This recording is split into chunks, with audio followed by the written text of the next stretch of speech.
let's move now to Eloy. Getz addressed the trade talks, and obviously it's still the narrative that we're open to moving anyone. Herb, you brought up that Bob Nightingale said that apparently the percentage that Cease gets traded is 90%.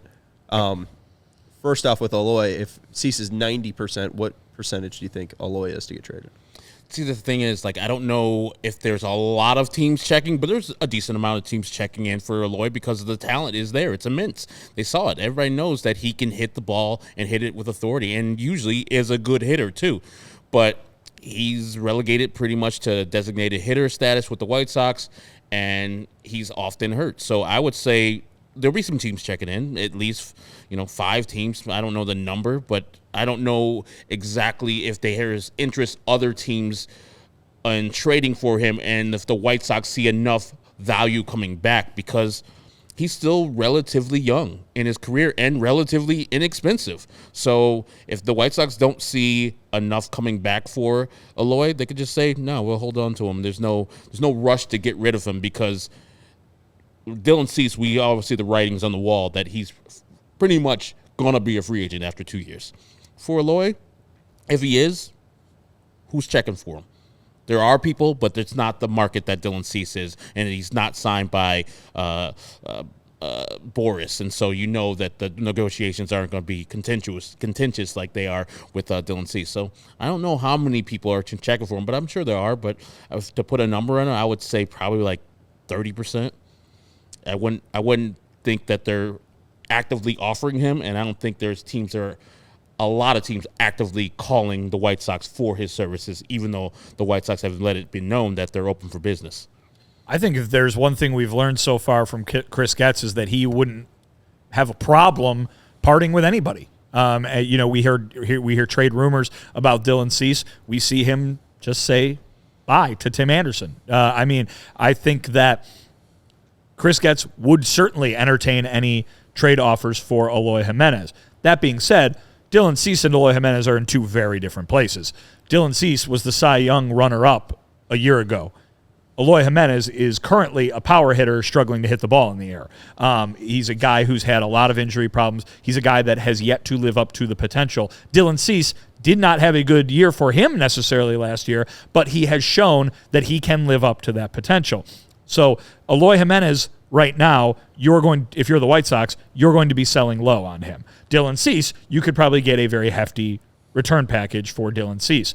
So Eloy Jimenez might not get traded this year, or this winter rather, because you might not get what you think you should get for a guy as talented as Eloy Jimenez. Why not keep him on the team, let him hit 20 home runs before the All-Star break next year, and then you try to trade the guy. I don't think if Eloy Jimenez doesn't get traded this offseason, I don't think it's because Chris Getz has this grand plan to build a lineup around Eloy. I think it's because you would be selling pretty low on a guy that you thought so highly of that you already gave him a contract before he played a Major League game. Well, Chris Getz didn't. Well, the team did, I guess is my point, and the evaluation of that talent was there at the time, and from everything he's said about Eloy this offseason so far, he's expressing a belief that talent is still there. And who else is better than Eloy in the actual organization right now? I mean, I know the organization is bad, but that just means that, the guys with talent kind of stick out, and we know that when healthy, he can be. Yeah, and I was just thinking, about Dylan Cease, is he, the most valuable commodity available this offseason? Even the free agents, his low cost, his 2 years of availability, him being a pitcher who posts 32 and 33 starts each of the last 2 years. No matter how bad the year was in 2023, posting is a valuable skill that many people don't have in this major leagues. And I think even before Nola, you got to pay him $170 million. You got to pay Dylan Cease, 25 in the next 2 years, if that. Inexpensive, and might be a Cy Young in the next couple of years. So he's that 90% makes sense because he's so valuable, and all these people missing out on Nola and when Snell and et cetera sign.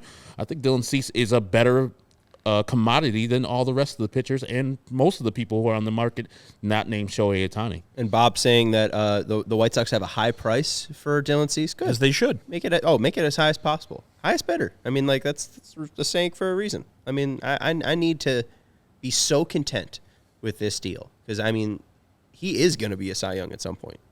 I'll say that. I mean, he's got some of the nastiest stuff in all of baseball. He's able to start at least 32 games. If he has 7 more seasons where he starts 32 games, he's absolutely winning a Cy Young in one of those. So if it's not the right price, wait on Dylan Cease.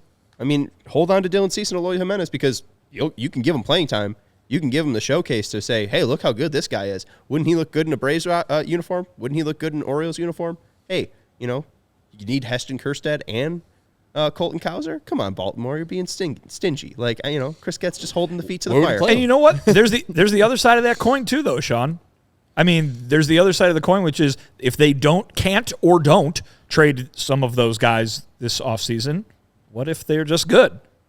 Then you have Dylan Cease for 2 years. You have Eloy Jimenez for three years. You have Luis Robert for 4 years. You have Yohan Moncada for 2 years. Like, it's not the end of the world to all of a sudden these guys are good. And maybe that can dramatically change what, Herb, you described earlier as a rebuild on the fly.